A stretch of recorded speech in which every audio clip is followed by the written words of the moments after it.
How hot's that? Does it matter? What, the oven? Yeah. Doesn't matter, otherwise you're eating sushi, yeah. Does this specific temperature matter? Yes, Right. Helen. Yes, it does matter. Because I always just turn my oven on to full, and because then I think it'll be done quicker and chuck it in. I'm going to leave you to clean now. And that's why I burned stuff. I'm going to go get a drink. I pushed him to the edge, and he jumped off all by himself. Christmas should be easy and relaxing too. But when you've got an old friend coming for dinner, there's no time to rest. Especially when your guest is as lively and energetic as this one. Hello! How are you? You all right? Good to see you. Come on in. TV presenter Helen Skelton is known for taking on big challenges. Today, her mission is to help me prepare a sensational salmon dish. Right then, Helen. Welcome to the kitchen. They look serious. They look serious. Well, we've got a serious job to do, really. But this is simple because I kind of know what you like in the kitchen. Terrible. I want to be good in the kitchen. You want to be good. I always invite people over to our house. We often end up with 10 or 12 people coming round. We had 12 people over for Christmas last year, and I can't cook at all. Right. Who did the cooking then? My husband. I got sent out of the kitchen OK. on a long dog walk. All right, so we're going to start off with salmon pasty. That's a massive fish, isn't it? It's called a kulibiak. Now, kulibiak's traditionally done with rice. It's a very famous Russian dish, but we're going to do it with just mushrooms and spinach, all right?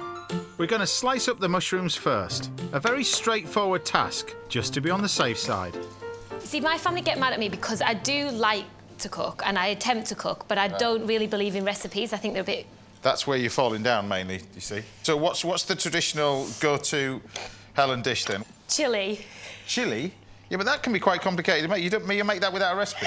Yeah, but again, my friends laugh because I always say, come over, I'll cook a chili. And then they come over, and after about an hour of them being there, they order a pizza. Because I've burnt mince and got tomatoes everywhere. See, that's why you need to follow a recipe, you see. Well, today's recipe requires those mushrooms to be cooked.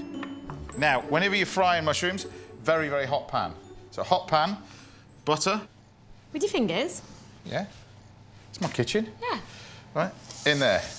We throw the mushrooms in. What kind of mushrooms are these? These are gnocchi. Gnocchi, I thought it was pasta. No? Do I have to go back a different level? We used to go and pick mushrooms from the field. Right, because you were brought up on a farm, weren't you? Like myself. I mean, I was brought up in the middle of nowhere and you can hit a golf ball off the back door step. You know how sometimes if kids go in and their mums say, oh, you're all mucky.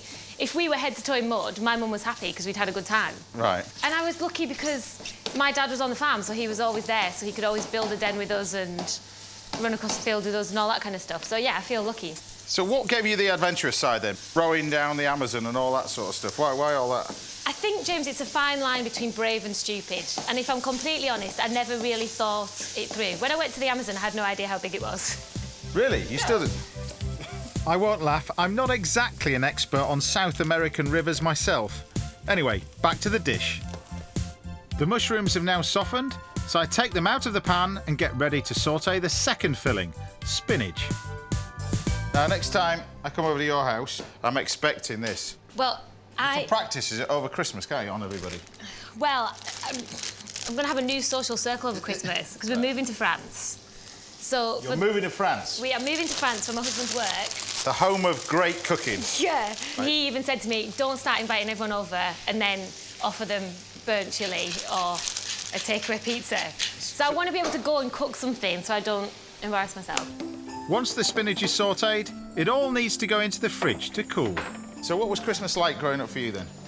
I'm really, really close to my family, and so Christmas was always a big deal for us. Yeah. My dad was always milking, so we used to wake up at 4 o'clock and want to open our presents, and you couldn't because he wasn't in yet. So we had to wait until he'd finished milking. I remember our mum, like, holding us in the kitchen, you know, like, trying to keep back greyhounds from the start of a race, because we were like, the presents, Santa's been. But we had to wait until my dad came in. So she used to try and pacify us with bits of melon on cocktail sticks. We can do better than that, I'm sure, as long as Helen's fish filleting skills are up to scratch. You've got to keep the knife Okay. at about 10 degrees to pointing down. Just watch your fingers.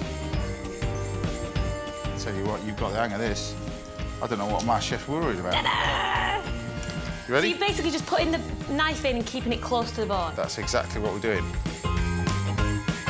Once the edges are trimmed, there's one very important task left: to turn the salmon into a festive treat. I think in the run-up to Christmas, you have so much turkey, don't you? Christmas do's and specials when you're out. That Christmas week, you need something a bit different, and fish is light, isn't it? Well, it's perfect for you for Christmas in France as well, isn't it? And healthy. You ready for this next bit? Yeah. So you got a pair of pliers. Oh, I wondered what they were for. Fish pliers. Now, if you run your finger along here, you'll feel the bones. Now watch. Grab all the fish bone and pull it towards the head end. Ah. And they come out. Oh, that's quite fun, isn't it? You see, this is my kind of cooking. Like plucking your eyebrows. Oh, that one's buried. Oh. If you've got eyebrows this long, you've got a big problem, haven't you, really?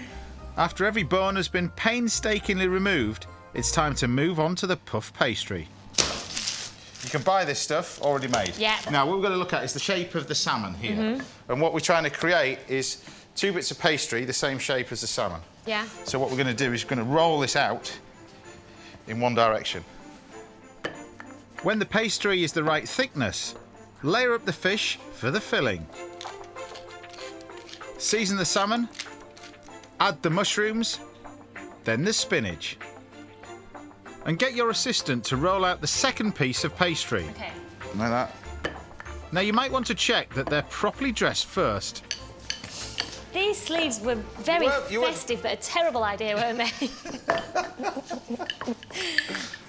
Which is harder, rowing the Amazon or this? I like This looks harder. Can I help with these sleeves or something? Right.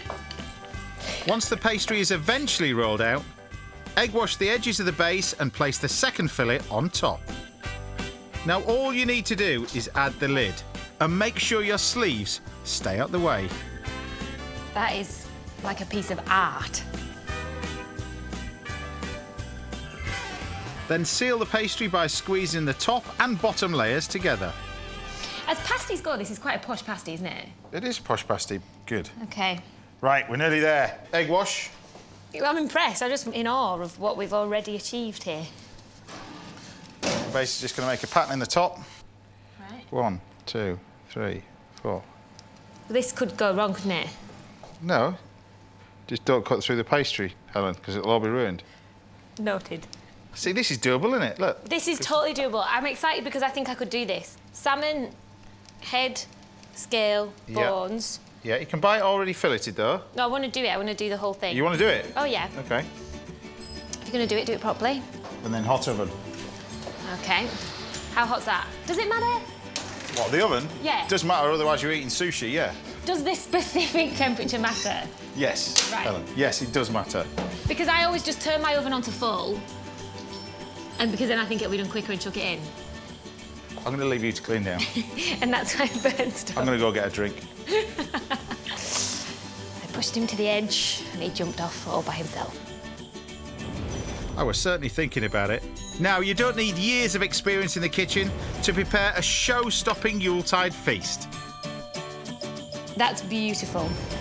Have faith in what you can do, and you won't need to order a takeaway.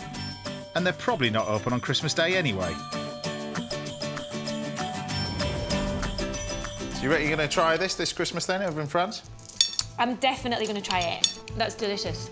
Sometimes when I watch people eating food on TV and they say, that's beautiful, I think they're lying. I'm not lying, this is stunning.